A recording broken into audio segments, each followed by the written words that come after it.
Alright, boys and girls, this is your homework for tonight. What you're going to do is you're going to do number 1 like you always do. Feel free to draw a picture to help you. For number 2, which number goes in the empty space? 19 something, 21, 22, 23. You're going to look at these numbers and say, which one of these goes there? Number 3, Jill has ice cream cones in her freezer, which shows how many ice cream cones Jill has. You're going to count this and fill in the correct spot. Number 4, draw the 3 shapes used in this picture.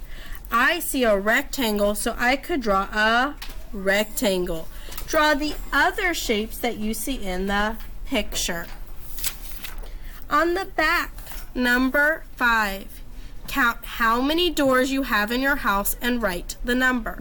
So if Miss Breed has 6 doors, she would write the number 6. If you have 10 doors, you would write the number 10. If you have 4 doors, you would write the number 4. Count how many windows you have in your house and write the number. You're going to do the same thing, but you're going to do it for windows. Then for 6, you're going to say, okay, let's say Miss Breed said she had 6 doors, right? I would do 6 tally marks here. If I had said I had 12 windows, I would do 12 tally marks.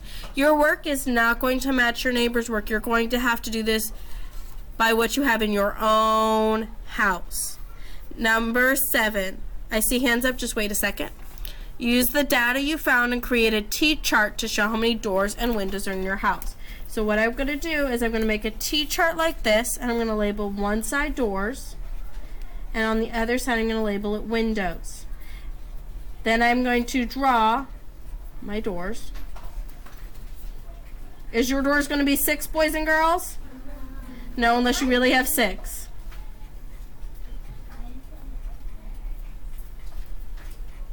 Do you see how I'm doing this? It could be your front door, back door, bedroom door, bathroom doors, cat doors, dog doors, goat doors, barn doors, whatever doors you have that are specific to your house. Number 8, count the number of girls who live in your house. Count the number of boys. Use a space below to represent the data using tally marks or a T-chart. So for this, you're going to either do tally marks or a T-chart. So you're going to write boys and girls. Miss Breed has 2 girls, Miss Breed and Tori. She has 1 boy, Mr. Breed. That's what mine would look like. Yours will match your family.